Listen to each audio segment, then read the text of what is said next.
Bienvenidos a todos en esta tarde. Yo veo algunas caras nuevas. Quiero que se sientan a gusto y cómodos en este lugar donde el objetivo es alabar a Dios, acercarnos un poquito más a nuestro Dios, aprender de Él y de su palabra, fortalecernos espiritualmente hablando para poder afrontar las batallas, las luchas de la vida que parece que nunca se acaban, ¿verdad? Uno dice, bueno, cuando tenga una edad y ya me jubile o esté a punto de jubilarme, cuando ya los hijos estén casados y ya tengan su propia vida y cuando ya nos vengan a visitar los nietos de vez en cuando, ya podremos descansar. Ay, amigo, yo dije hace algún tiempo que estamos en la tierra, no te olvides nunca, esto no es el paraíso. Aquí en la tierra hay sufrimientos y aflicciones y luchas y pruebas. Algunas las ves venir y otras dicen, ¿y asunto de qué me viene a mí ahora esto en la vida? La vida es dura, hermanos, para todos, para los ateos, para los cristianos, para los que creen, para los que se niegan a creer. La vida no es fácil. Estamos viviendo tiempos, como dice la Biblia, tiempos peligrosos y más peligrosos que se van a poner. Veían estos días las entrevistas que le hacían a las amas de casa cuando van a los mercados a comprar, y una señora decía, antes con 50 euros hacíamos una compra más o menos decente. Hoy en día ni con 100 euros somos capaces de llenar la cesta y el carrito para poder llevar algo de comida a casa. Y es así, yo estaba viendo hoy una fotografía, yo sé que voy a hablar ahora en otro idioma, yo sé que ahora algunos dirán, ¿se acuerdan ustedes, los que tienen 20 años para arriba, de aquella moneda de 500 pesetas? Algunos dicen, había monedas de 500 pesetas. Sí, había una cosa que hacías así, que marcabas teléfono, ¿verdad? Con aquella moneda de 500 pesetas, cuando tu padre te daba una moneda de 500 pesetas, saltabas como un cabrito.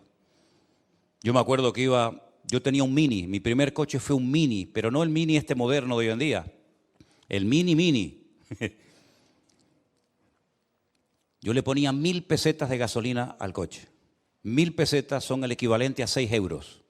¿Quién se atreve a ir a la gasolinera hoy en día y decirle al hombre, póngame 6 euros de gasolina? El hombre dice, oiga, me está vacilando. Si el otro día le puse gasolina a la moto y fueron 10 euros, imagínate. ¿Cómo ha cambiado la vida, verdad? Todo ha cambiado de una manera increíble. Cuando nosotros vinimos de Venezuela, la televisión era en blanco y negro, el que la tenía, porque no existía la televisión en colores. Claro, algunos me están escuchando y ponen cara de dinosaurio, diciendo, pero este hombre ¿de qué nos está hablando? Sí, mi hermano, la guagua costaba medio duro, 2.50. ¿Qué te parece? Todo era diferente, todo era distinto. Nadie tenía teléfono móvil, no había internet, no había WhatsApp, no había Facebook, no había YouTube. Bueno, por no haber, no había a veces ni comida. Pero éramos felices, ¿sí o no? No extrañábamos de menos tantas cosas que hay hoy en día. Dicen que hay jóvenes hoy en día que están más enganchados al teléfono que muchos drogadictos en su época. De hecho, hoy en día ya a los niños no se les da la chupa. Se le da la máquina diabólica directamente y se tranquiliza. Yo no sé si son los colores, los destellos o yo no sé qué, pero la vida ha cambiado totalmente. Pero la pregunta es, ¿y a los cristianos también les ha cambiado la vida? Pues también, mi hermano, también nos ha cambiado la vida. Porque yo me acuerdo hace años cuando yo me convertí y comencé a ir a la iglesia por primera vez en mi vida, allí en Las Palmas, que el cristianismo en aquellos tiempos no era tan complicado. Era algo más sencillo, la gente no se complicaba la vida, no había tantas falsas doctrinas y enseñanzas y herejías raras que vinieron después de los años, ¿verdad? Era todo más sencillo, orar, leer la Biblia, venir al culto, ser feliz, disfrutar con la familia. Luego comenzaron a levantarse doctrinas y pastores auténticos vividores por todas partes. Y uno decía, Dios mío, pero ¿qué es lo que ha pasado con la iglesia? ¿Qué es lo que ha pasado con el cristianismo? ¿Verdad? Es como si todo el mundo se hubiera vuelto loco.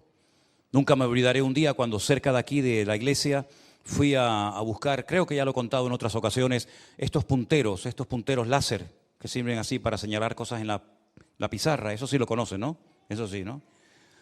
Y entonces el muchacho que me atendía tenía acento colombiano. Y yo le dije, tú eres colombiano. Me dice, ¿y usted cómo lo sabe? Digo, bueno, conozco mucha gente de Colombia, porque yo soy pastor evangélico y tengo muchos amigos y pastores conocidos allí en Colombia. Entonces me dice, ¿usted es pastor evangélico? Digo, sí. Dice, ¿usted es el que le quita las perras a la gente del bolsillo? Ustedes son los que le roban el dinero a la gente. Digo, tranquilito, es que puedo ser tu padre, un repetito. Pero ese es el concepto que este muchacho tenía, que los pastores son los que le roban dinero a la gente. No sé de qué pastor estaría hablando, de mí no, por lo menos. Pero nosotros los cristianos tenemos que estar preparados porque los últimos tiempos, según la palabra de Dios, van a ser tiempos difíciles y tiempos peligrosos. Y sobre todo me dirijo ahora a la juventud, a los que se han casado recientemente o a los que están en perspectivas de hacerlo. Piénsenlo bien, porque cuando tengas hijos y metas a tus hijos en esos colegios donde pasan horas y horas y horas en manos de desconocidos, van a forzar a tus hijos a que acepten ciertas y determinadas cosas que hace tiempo eran auténticas barbaridades, pero que hoy en día son normales. Tú como padre y como madre no vas a poder hacer nada, porque incluso puedes llegar a ser detenido si no permites que a tus hijos les metan en la cabeza doctrinas y enseñanzas totalmente antibíblicas y antinatura, yo diría también. Así es que estamos viviendo en tiempos donde lo malo ahora es bueno y lo bueno antes era malo. Donde lo dulce ahora es salado y lo salado ahora es dulce. Donde el mundo está al revés. Incluso si os dais cuenta, hasta la misma naturaleza ha cambiado. Antes donde hacía frío, ahora hace calor. Y donde antes hacía calor, ahora hace frío. Hoy hacía más frío aquí que en la laguna. ¿De cuándo a dónde? Todo ha cambiado, absolutamente todo. Lugares donde antes no faltaba el agua, ahora oran y claman al cielo para que llueva. Y lugares donde no caía ni una gota, ahora oran para que no siga lloviendo porque el nivel de agua ha subido una barbaridad. Todo está al revés. Menos mal que en medio de este mundo enfermo y loco tenemos las promesas de Dios que no cambian. Amén, hermanos. Un Dios que dice en su palabra, yo seré el mismo, ayer, hoy y por los siglos. Nada podrá cambiar a Dios. Lo que Dios dijo que estaba mal, sigue estando mal.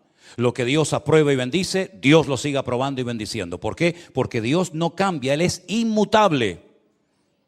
No cambia con las modas, no cambia con las generaciones, sino sigue siendo el mismo. Y una de las cosas que nos dijo el Señor en su palabra es, en el mundo tendréis aflicción, pero confiad, yo he vencido al mundo. Uno ve la vida del mismo Señor Jesucristo y no fue una vida fácil, ¿eh?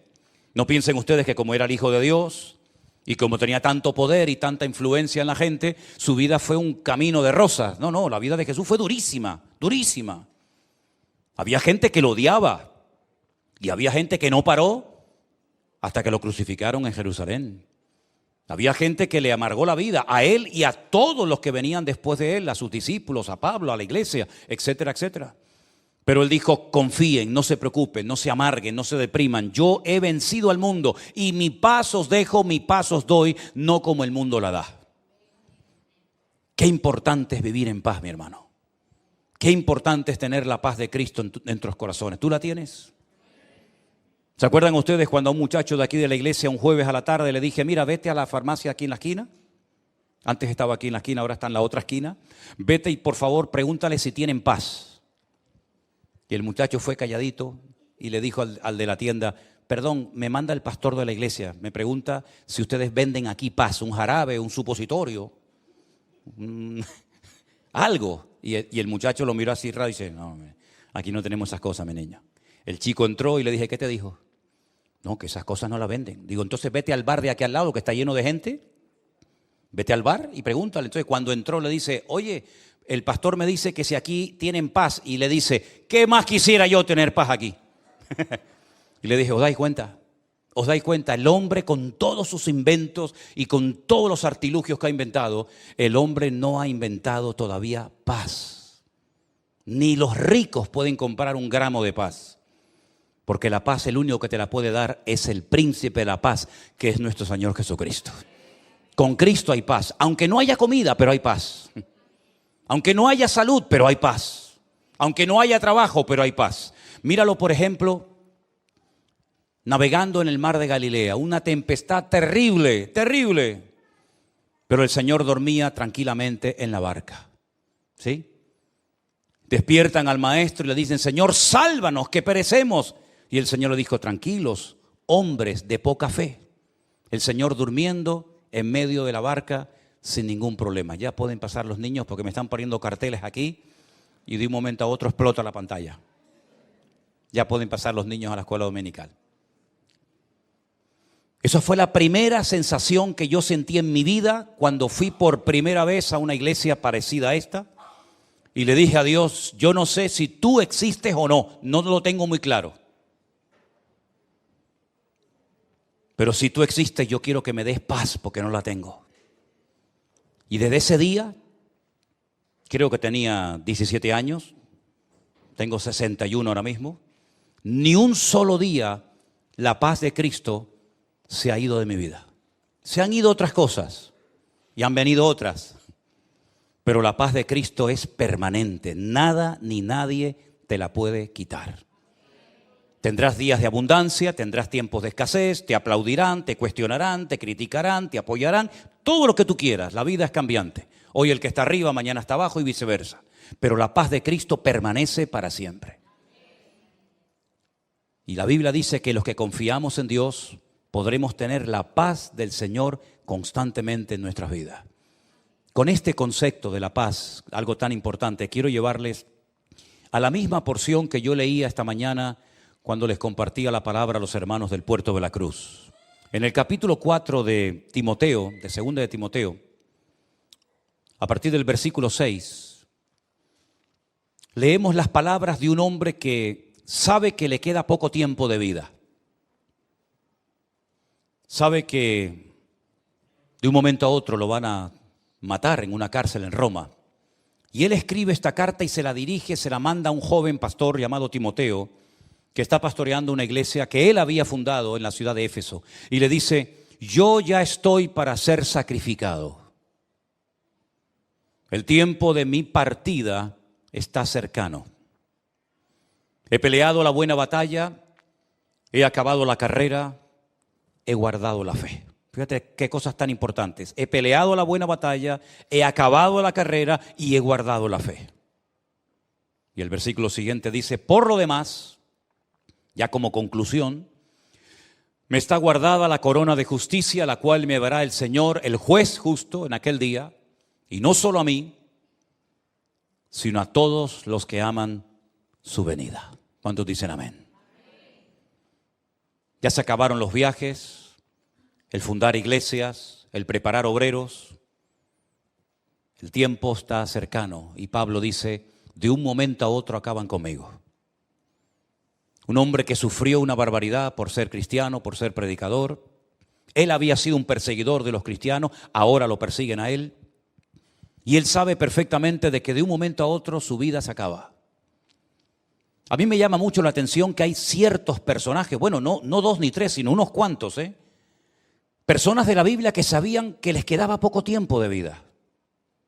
Incluso hasta llamaban a los hijos y le decían, llámeme a todos los muchachos, llámeme a mis nietos, llámeme a los hijos, porque quiero despedirme de ustedes antes de morir. Y los bendecía, por ejemplo, el caso de Abraham, de Isaac, de Jacob y otros, que sabían que iban a morir. Bueno, me llama la atención sobre todo la vida de Isaac, que dice que está a punto de morir, y le dice al hijo, prepárame 2 cabritos que me voy a morir. No, mandarse 2 cabritos uno solo, y se va a morir y se come 2 cabritos. Y los bendice porque sabían que les quedaba poco tiempo de vida. Y ahora el apóstol Pablo dice, me queda poco tiempo, el tiempo de mi partida está cercano, pero quiero dejar constancia de que para mí la vida no ha sido fácil, ha sido una lucha, una batalla tremenda. Y he peleado la batalla y he acabado la carrera, no he tirado la toalla antes de tiempo, sino que me he mantenido firme a pesar de las circunstancias hasta el final. Ah, y una cosa muy importante, y nadie me ha quitado la fe que tenía en el Señor. Amén. Me han quitado trozos de piel de la espalda a latigazos. Me han humillado, me han criticado, me han perseguido, me han hecho todo tipo de perrería, pero la fe nadie me la ha podido quitar. Tampoco se la pudieron quitar a los jóvenes que llevaron a Babilonia, ¿se acuerdan? Se los llevaron cautivos a Babilonia, mataron a sus padres, les quemaron el templo, les destruyeron la ciudad, etcétera, etcétera, pero no pudieron robarle la fe de sus corazones. Tampoco a José. Y mira las perrerías que le hicieron a José, ¿eh? Lo vendieron, aunque realmente en el fondo querían matarlo, lo meten en una cárcel, lo acusan de algo que no había cometido, pero él en todo momento mantiene su fe y su confianza en el Señor. Y yo me pregunto, ¿cómo es posible que esta gente de la Biblia lo pasaran tan mal, José, David, Moisés, Pablo, Pedro, etcétera, y no perdían la fe? Y hoy en día te encuentras a hermanos, a cristianos, que pierden la fe tan fácilmente. ¿Cuál era el secreto de aquella gente? Porque parece que cuanto más los torturaban, más fe tenían. Y parece que cuanto más impedimentos les ponían, más se animaban. Fíjense, por ejemplo, ustedes cuando los discípulos, Pedro y Juan, los llevan, los castigan, les dan con látigos una paliza terrible, les prohíben hablar del Señor Jesucristo en las calles de Jerusalén, se van, reúnen a los hermanos, reúnen a la iglesia y dicen algo así como: Señor, danos de nuevo en tu palabra para que se siga predicando tu palabra y podamos seguir orando por los enfermos y ver prodigios y maravillas. Danos de nuevo. Y dice que el lugar donde estaban tembló y siguieron, y no había forma de parar a aquella gente. Y a Pablo lo metían en cárceles y desde la cárcel seguía cantando. Y tú dices, Dios mío, pero ¿qué tenía aquella generación? ¿Qué tenían aquellos cristianos que a lo mejor no tenemos nosotros? Porque yo veo gente que se va del Señor por una tontería. Porque a lo mejor un día el pastor no lo saludó. O porque un día escuchó una predicación y se sintió, me está hablando a mí, se sintió aludido, ofendido y cogió no vino más. Y yo digo, Dios mío, aquellas mujeres que llevaban a sus hijos en sus entrañas y a otros de pecho y salían a la arena del circo romano y eran despedazadas por fieras y los quemaban. Y Nerón, que se le ocurrió la genial idea de prenderle fuego mientras crucificaba a los cristianos para poder ver cómo las fieras se comían a los cristianos. Y dice que morían cantando, saltando y riendo. Y yo digo, Dios mío, pero ¿dónde está la fe nuestra hoy en día? Porque esta gente pagó un precio terrible. ¿Nosotros qué precio estamos pagando? ¿Qué precio estamos pagando nosotros, cristianos occidentales, cristianos de Europa, por el hecho de ser cristianos, si nadie se mete con nosotros? Mira la iglesia ahora mismo, la puerta está abierta. Aquí no va a venir nadie, que yo sepa, a llevarnos presos, a llevarnos a un campo de concentración, a obligarnos a renegar de Cristo. Nadie se mete con nosotros. No es un delito ser cristiano, puedes venir con la Biblia en la mano o no. Puedes pararte en una calle y decir, oye, que Dios le bendiga, te pueden llamar loco, pero meterte en la cárcel por eso, pues no. Y sin embargo, a pesar de que lo tenemos todo, si nuestros antepasados levantaran la cabeza dirían, pero ¿de qué se quejan ustedes? Si tienen todo, hasta se quejan de lo que tienen. Y a veces tenemos una fe tan endeble, una fe tan emocional, una fe con tan pocas raíces. Me llama la atención que Pablo no solamente le dice a Timoteo que él ha terminado la carrera, ya ha peleado la buena batalla, ya ha mantenido la fe, sino que también hay un momento en el que a Timoteo le dice, y la fe que tú tienes ahora, primeramente habitó en tu abuela Loida, y después tu abuela se la transmitió a tu madre, a Eunice, y tu madre te la transmitió a ti. Hoy en día hay un empeño, y no es malo, pero se queda corto. Queremos darle a los hijos lo mejor, la mejor carrera, el mejor coche, la mejor ropa, las mejores cosas, el mejor estudio. Está bien, yo no tengo nada en contra de eso. Pero ¿y la fe? ¿Se la estás transmitiendo? Porque en la Biblia los padres le transmitían a los hijos el conocimiento de la Escritura. Y las madres la fe a sus hijos. Porque yo dije esta mañana y estoy convencido de ello, que hay varias formas como puede venirte a ti la fe, como puede crecer la fe. Por ejemplo, hay un versículo que dice, la fe viene por oír y por oír la palabra de Dios. Lo conocéis, ¿verdad? Ese término, ese verbo es un término, digamos, polivalente, se puede traducir por oír o por obedecer, que a mí me gusta más. La fe viene por obedecer y por obedecer la palabra de Dios. Es una forma como viene la fe. Pero hay momentos que te viene la fe y tú ni la has pedido, es como un don, como un regalo, ¿no? Que el Señor te da. También la fe es como un fruto. Gálatas capítulo 5 dice, el fruto del Espíritu es amor, gozo, paz, paciencia, benignidad, fe, templanza, mansedumbre. Menciona la fe como parte del fruto, es decir, según tú vas avanzando y tú vas creciendo y tú vas madurando, la fe también va creciendo en tu vida. Pero también hay otro tipo, otra forma como te puede venir la fe, que a mí me gusta mucho esto, y es por imitación, por imitar la fe de otro. Por ejemplo, la carta a los Hebreos, cuyo autor no sabemos, dice, imitad la fe, ¿de quién? De vuestros pastores. Ese versículo está en tu Biblia y en la mía también. Imitad la fe de vuestros pastores. Yo quiero tener la fe de este hombre.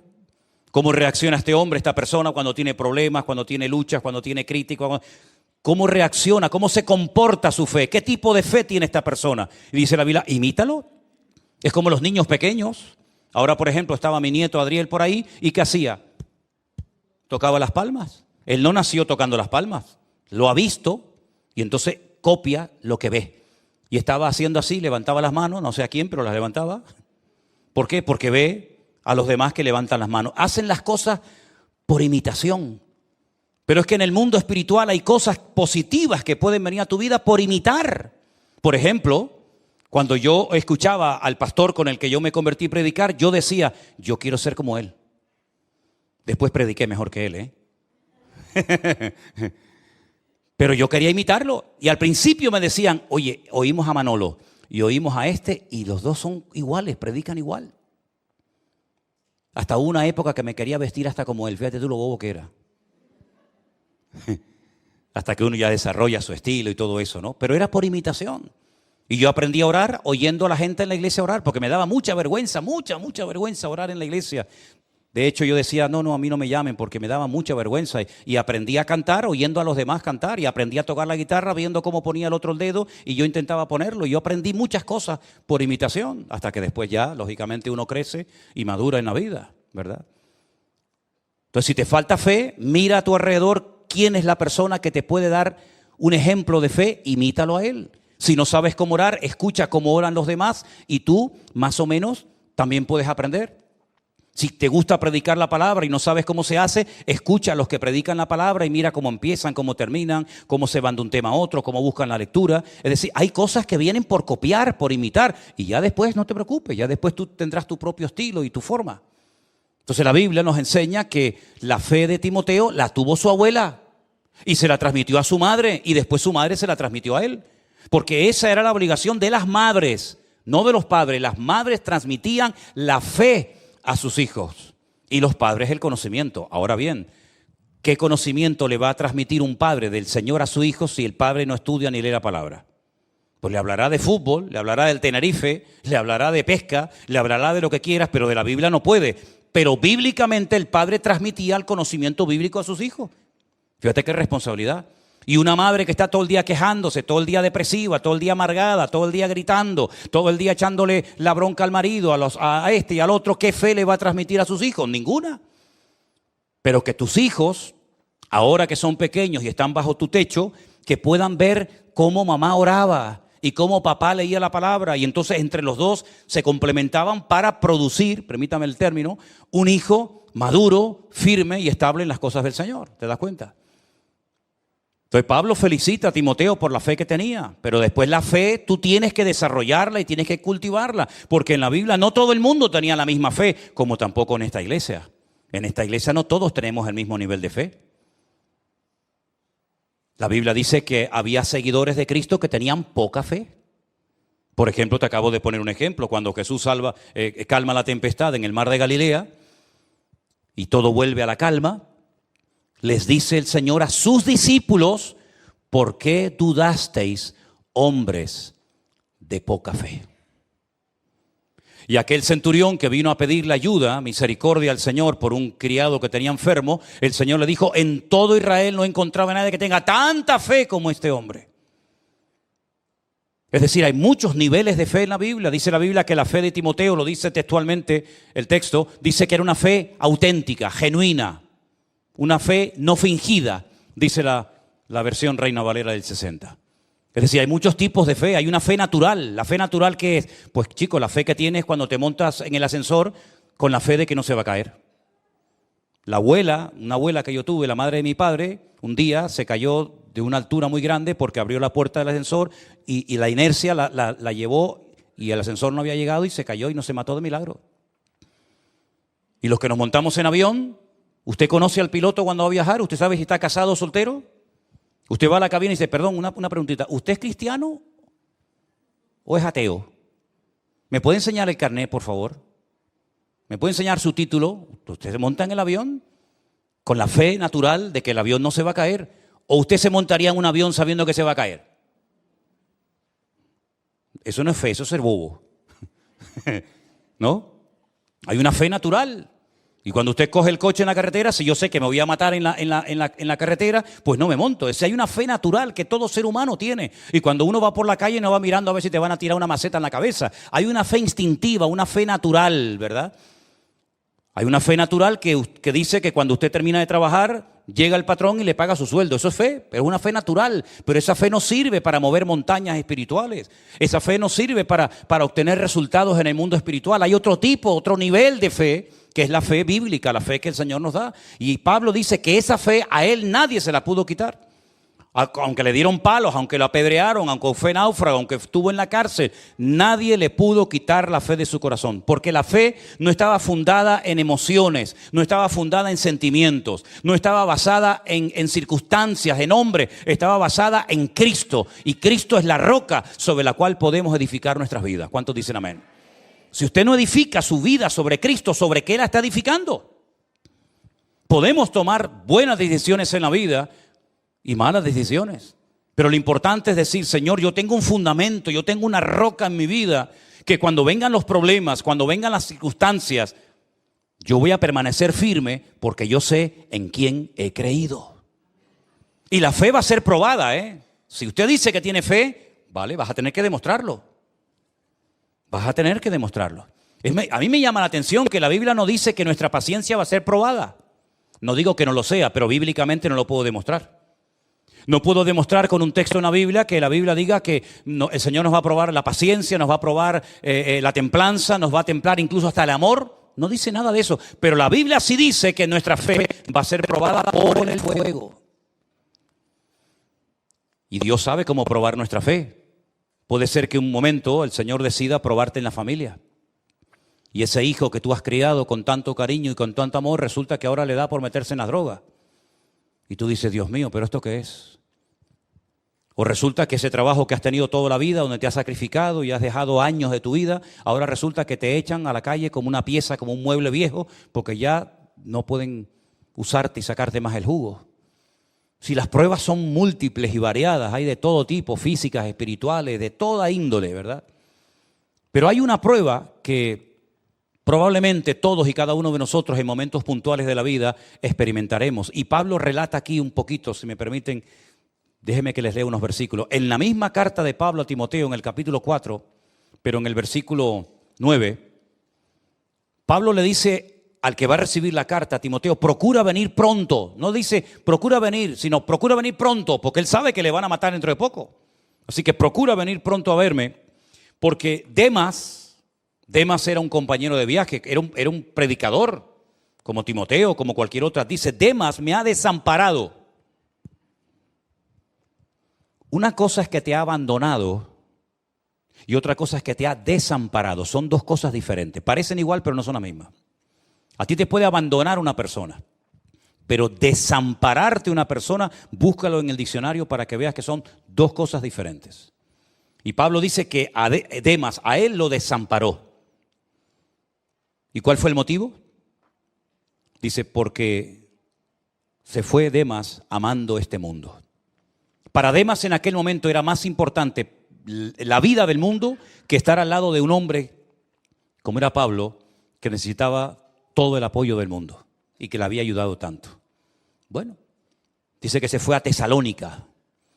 Otro llamado Crescente dice que se fue a Galacia. Y un tal Tito, que también lo conocemos, se fue a Dalmacia. Solo Lucas está conmigo.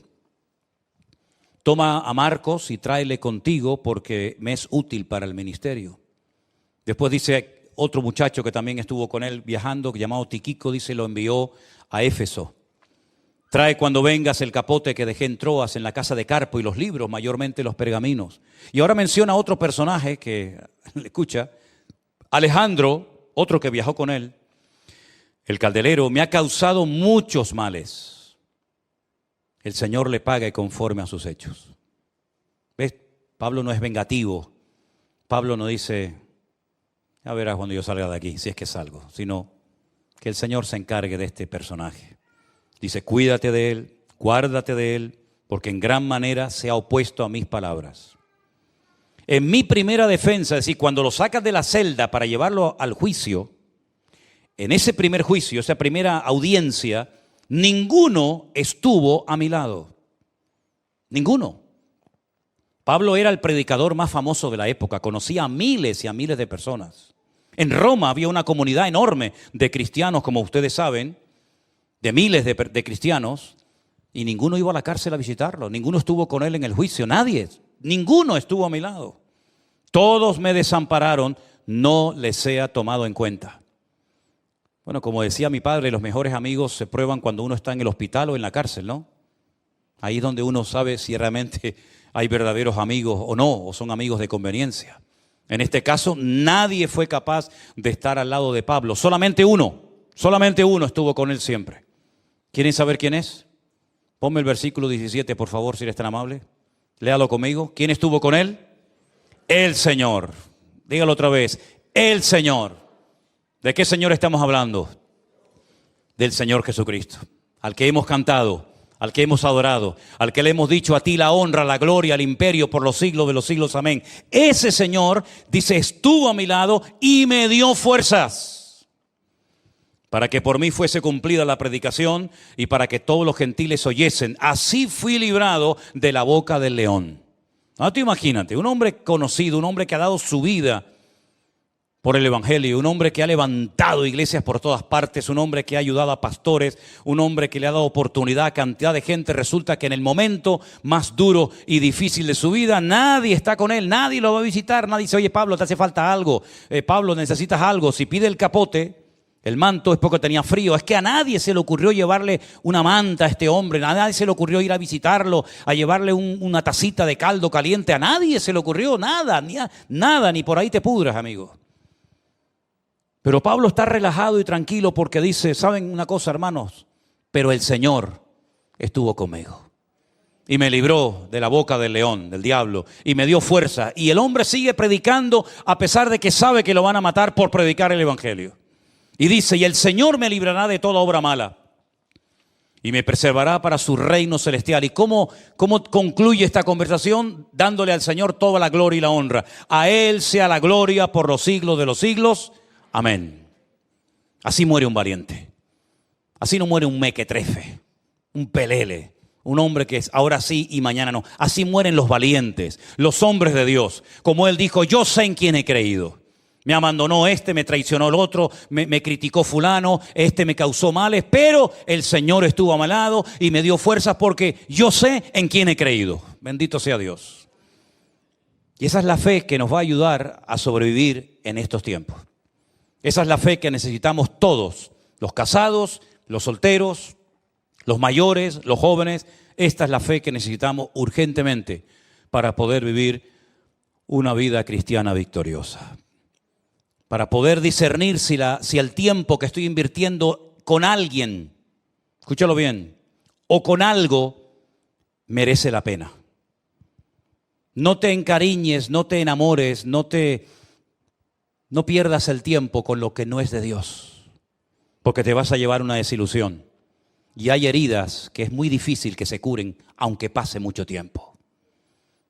A mí me llama la atención, y lo dije esta mañana, y es algo que llevo días y meses, diría yo, dándole vueltas a todo esto en mi corazón, levantándome a veces muy temprano de madrugada y dándole vueltas a todo esto, porque a mí, y perdonen que insista, pero es que necesito insistir en esto, me llamó poderoso. De hecho, si después quieren verlo, mi Biblia subrayé esa parte cuando Pablo dice: he peleado la buena batalla. La buena, no la mala, la buena. Y yo le preguntaba al Señor, y decía: Señor, ¿hay batallas malas? Como cristiano, ¿hay batallas en las que no tenemos que meternos nunca? Claro que sí. Hay batallas donde puedes perder la vida. Hay batallas de las que puedes salir herido para siempre. Hay batallas en las que puedes arrastrar a tu familia y a tus seres queridos y que pierdan la vida. Hay batallas en las que es mejor que no te metas. Estoy hablando metafóricamente, ¿sí? Hay batallas en las que no pierdas el tiempo, no te ilusiones, no te encariñes, porque la vas a perder, porque no está el Señor en esa batalla. Porque cuando peleamos por algo o por alguien donde el Señor está, bendito sea Dios, lloramos, sufrimos, lo que haga falta, porque sé que en esa batalla, porque sé que en ese esfuerzo Dios está conmigo. Sea hijo, sea marido, sea esposa, sea lo que sea. Cada uno sabrá a lo que me refiero. Pero hay otras batallas que mejor que te salgas corriendo cuanto antes. Y permítame poner algunos ejemplos, porque yo le decía al Señor, Señor, enséñame, yo quiero aprender de ti. Yo no tengo pastor. Yo no tengo pastor hace 40 años. Yo necesito que tú me enseñes y que tú me hables. Y ahora que no hay ruido de coche, ni de semáforo, ni de ambulancia, ni nada, sino aquí tranquilito, solo tú y yo, enséñame, Señor, háblame de tu palabra. Y el Señor me da palabra y me enseña. Así es como el Señor me pastorea a mí. Y yo empecé a hacer una lista y Él me venía a este pasaje, vete aquí, vete allá, lee esto, apunta a lo otro. Y tengo listas enormes de nombres, de lugares, de capítulos, de versículos, de batallas malas, batallas que fue un desastre haberse metido en ellas. ¿Te acuerdas cuando el otro día hablaba de que los filisteos le dijeron al rey de Filistea, no lleves a este porque este no es de nosotros y este se nos va a volver en contra en la batalla? ¿Se acuerdan ustedes? Bueno, David no fue librado milagrosamente, pero los filisteos sí fueron a la batalla. ¿Te acuerdas? David se fue a su casa, que por cierto se la encontró quemada, destruida, se habían llevado a la mujer, a los hijos, pero los filisteos sí fueron a la batalla. Y cuando uno sigue leyendo, ¿y a qué batalla fueron? Fueron a pelear contra Israel y contra el rey Saúl. ¿Y qué pasó ese día? Que Saúl murió. Se suicidó.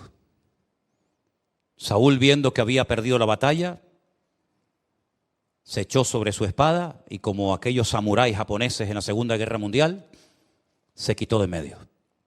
Y a su hijo Jonatán, que era un chico excelente, una persona maravillosa, el íntimo amigo, la mano derecha de David, lo mataron, y al otro, y al otro, y al otro. Una batalla en la que Dios no estaba.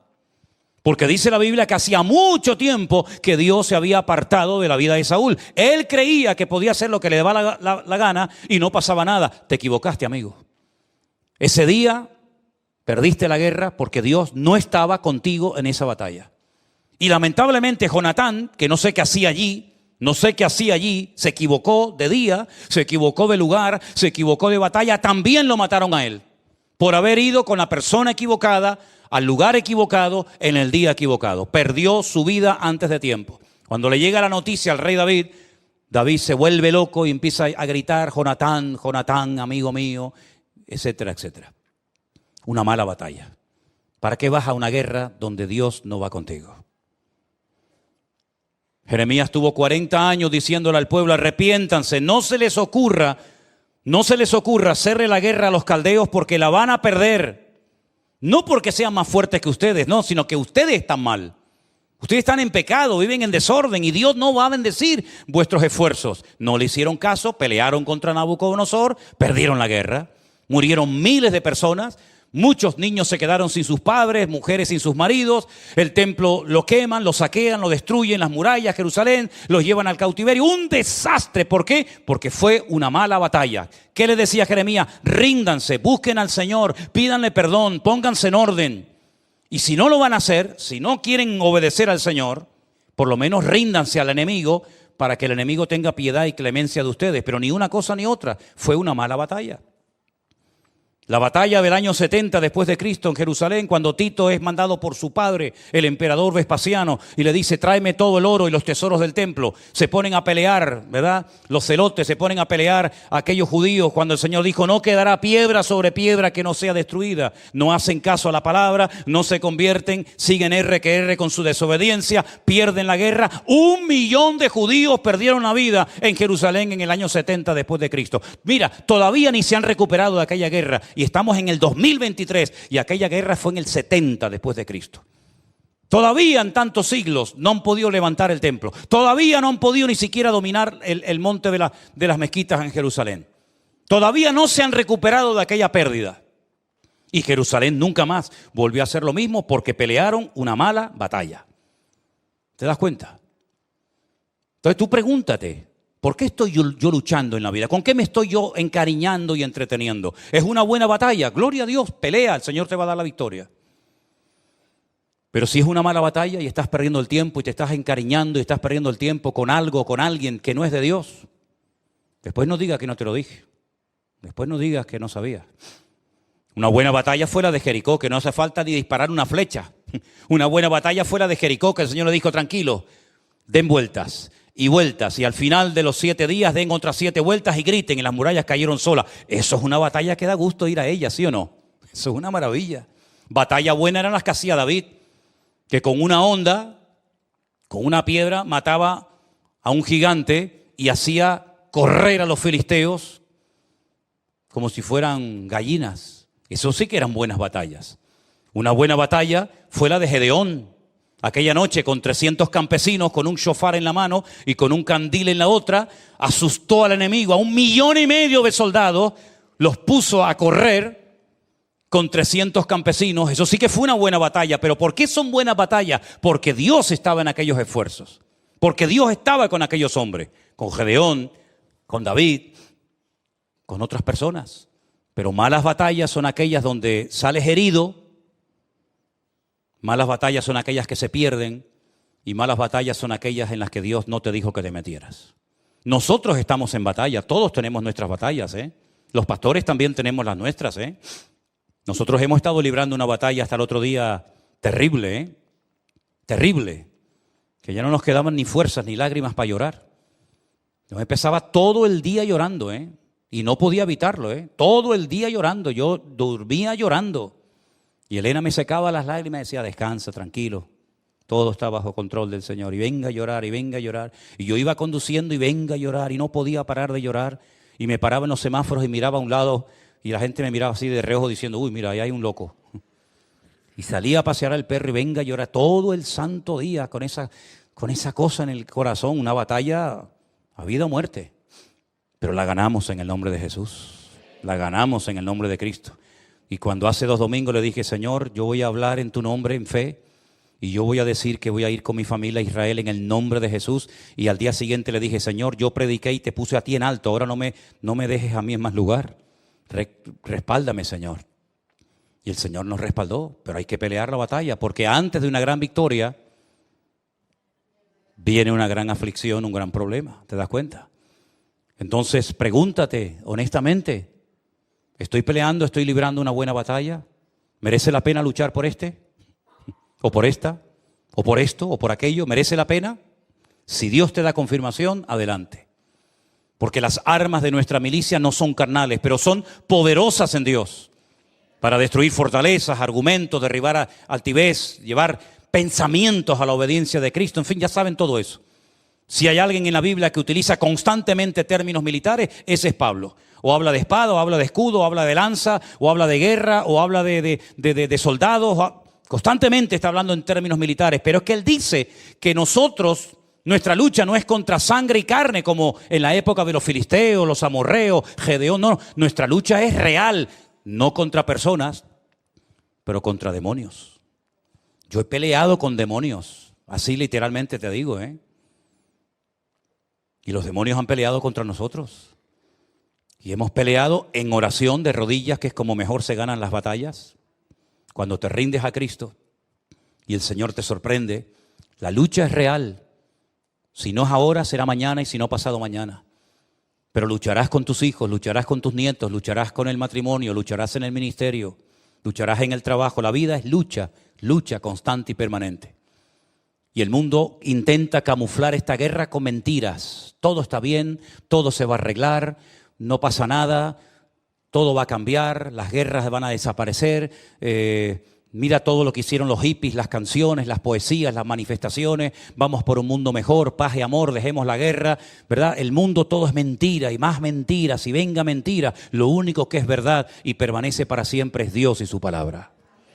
Y Él dice, pelearán contra ti, pero no te vencerán, porque yo estoy contigo, dice el Señor. Así que no te hagas ilusiones de que este mundo va a ir a mejor. Eso es mentira, es rotundamente falso. Rotundamente falso. Los ricos cada vez serán más ricos, los pobres cada vez serán más pobres, los sinvergüenzas cada vez robarán más.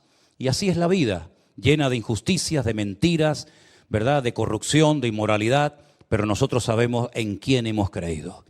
Y yo quiero terminar mis días diciendo, he peleado la buena batalla, he acabado la carrera y he guardado la fe. Le dije a Marco esta mañana, si tú me tienes que enterrar a mí en vez de yo a ti, quiero que me pongan este versículo en la lápida. y cuando me vayan a ver, si es que me van a ver, si no me van a ver no me va a importar lo más mínimo, porque voy a estar muy ocupado en otras cosas. Quiero que me pongan Manolo Sierra, José Manuel Sierra. Aquí descansa José Manuel Sierra, el que dijo: he peleado la buena batalla, he acabado la carrera, he guardado la fe. ¿Tú lo quieres terminar así tus días? ¿O quieres terminar tus días loco como una cabra, desesperado, amargado y deprimido? ¿O quieres terminar con la fe en el Señor, en victoria para la honra y la gloria del Señor? De ti depende, mi querido hermano y hermana. Cierra tus ojos. Oramos en esta noche a nuestro buen Dios. Y le pedimos a Él que nos fortalezca en la fe, para que no tiremos la toalla, ni perdamos el tiempo en cosas que no sirven para nada. La vida es corta, dice la Biblia, que es como neblina que pasa. Y hay que aprovechar bien los tiempos. Por lo menos en mi caso, a mí me queda menos vida que la que ya he vivido. Lógicamente, es normal. En la vida de otros muchachos aquí, de otros jovencitos, os queda más vida que las que habéis vivido. Pero sea como sea, tarde o temprano, nos tenemos que ir. Cuando te vayas, vete bien. No te vayas diciendo: qué asco de vida, he perdido mi vida, sino decir: Señor, gracias, porque te conocí, te serví y me esforcé por tu reino y por tu obra. Te damos muchas gracias, Señor, por tu palabra. Te damos muchas gracias por tu paciencia, por tu misericordia, Señor. Te damos muchas gracias porque tú nos fortaleces cada día. Y yo pido, Señor, en el nombre de Jesús, que nos fortalezcas en la fe, que nos mantengas firmes en tus caminos, que nunca te abandonemos por nada ni por nadie, y que tú nos guardes del maligno, que tu mano, Señor, sea poderosa con nosotros, y que veamos tu gloria todos y cada uno de los días de nuestra vida. Gracias, oh Dios, por haber llegado hasta aquí. Dígale al Señor: gracias, porque hasta aquí he podido llegar. A trancas, a barrancas, con luchas, con pruebas, con llantos, con lo que tú quieras, pero gloria a Dios, hasta aquí he llegado. Y me encuentro esta tarde en este lugar para decir: gracias, Señor, por la vida, que es lo más importante de la vida. La vida es lo más importante de la vida.